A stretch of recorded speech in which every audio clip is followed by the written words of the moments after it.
ఉపరాష్ట్రపతి సిపి రాధాకృష్ణన్ తిరుమల శ్రీవారిని దర్శించుకున్నారు. ఆయనను ఆలయ అధికారులు మంత్రి ఆనం రామనారాయణ రెడ్డి సాదరంగా ఆహ్వానించారు. అర్చక బృందం ఆలయ మర్యాదలతో ఇస్తికఫాల్ స్వాగతం పలికింది.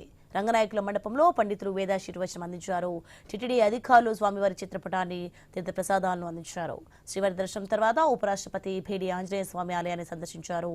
ఆ తర్వాత వక్కులమాత విమాన వెంకటేశ్వర స్వామి, భాష్యకారుల సన్నిధి యోగా నరసింహస్వామిని రాధాకృష్ణన్ దర్శించుకున్నారు.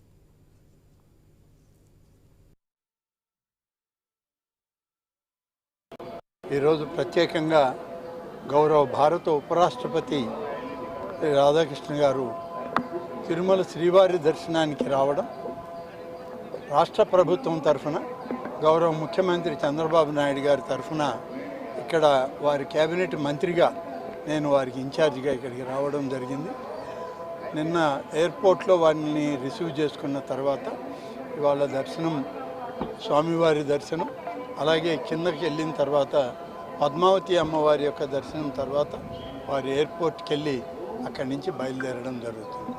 ఈ కార్యక్రమానికంతా ప్రభుత్వం నుంచి మంత్రిగా నేను, ప్రిన్సిపల్ సెక్రటరీగా హరి జవహర్ లాల్ గారు, అందరం ఇతర అధికారులందరితోటి కలిసి వారికి స్వాగతం చెప్పడానికి ఇక్కడికి రావడం జరిగింది.